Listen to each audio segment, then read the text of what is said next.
But you know what doesn't sound good? What? Roe v. Wade, man. Roe versus Wade. You seen that shit?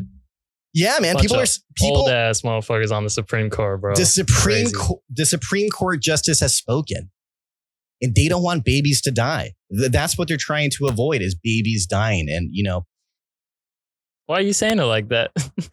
I'm just saying. You're saying they have spoken. They have spoken wrong, bro.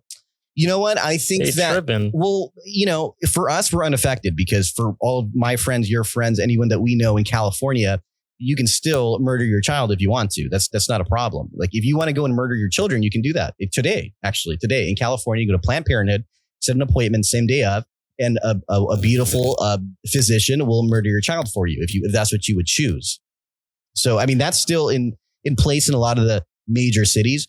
There's some more conservative cities that no longer abide by the Roe versus Wade. And, and I think that, it could be great for some people and it could be bad for others. And I don't really know. How do you feel about it, buddy? They will murder the fetus for you. So what do you mean? They'll murder the fetus for you. We'll call it a fetus for the fetus with a heartbeat and with eyeballs. Barely. So answer me this then. So I'll answer. So what you're telling me is that this fetus lacks sentience. Is that right? It lacks sentience. It's not alive. Is that what you're saying? It lacks sentience. Okay, great. But it is alive. I think you just completely contradicted your previous statement. You said it lacks sentience, but it's alive. That's right. No, that doesn't. I'm just saying. So let me give you an example. Okay, real quick here. God forbid, a week from now, Ollie just turned 26 years old. Happy birthday, buddy.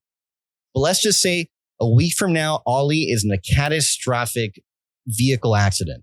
I don't like this. I don't like it either. I don't like where this is going. I don't like it either. Let's just say that you are in that accident. And hypothetically, in this awful hypothetical situation, you're in a coma.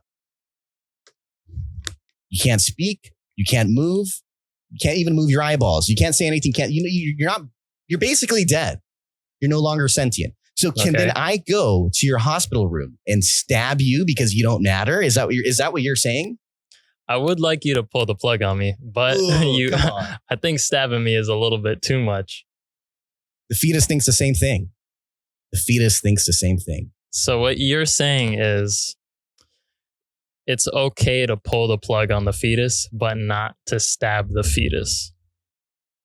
It's different because the human being who had this awful accident occur to them, I think that it's different because they already had the opportunity of life. They've already been able to live and breathe and see and smell and touch, and they've already had the opportunity to do those things. And now at that point, they've had an accident that's rendered them basically useless. So it's different if you decide to pull the plug on a loved one because they no longer have any brain activity. The fetus is developing at a rapid speed on a daily basis. So it's a completely different concept. It's really not even the same thing. So think about it like this, man. All these different places, CVS, Walmart, whatever, they're starting to run out of Plan B because of all this shit that's going on. That's true. I heard about this. And you know what Plan B does?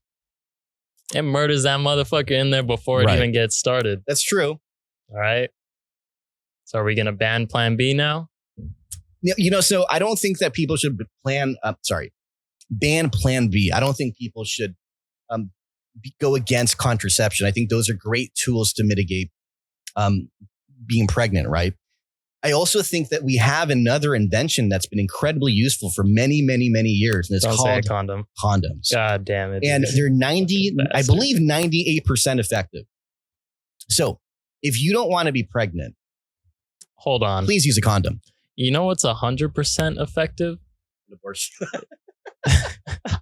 You're a son of a bitch, man. I wasn't going to say that. I wasn't going to say that either. I wasn't going to say that. I was going to say a vasectomy. Okay, come on. A vasectomy can be reversed.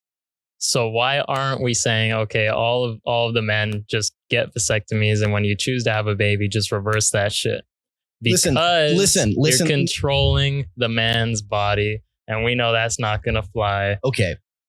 but now we're controlling women's bodies, and I mean, Are what's we though? going on, man? Are we really controlling women's bodies? Some states, this is not California. So, no, but I've heard people say things like that. Like this is like the patriarchy, at its worst.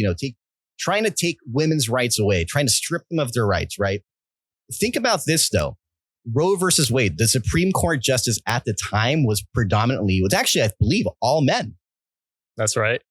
So if that theory is true, that the patriarchy and men in power want to remove rights from women, then why is it that in the 1970s, 50 years ago, men decided that abortions should be legal? Answer me that question.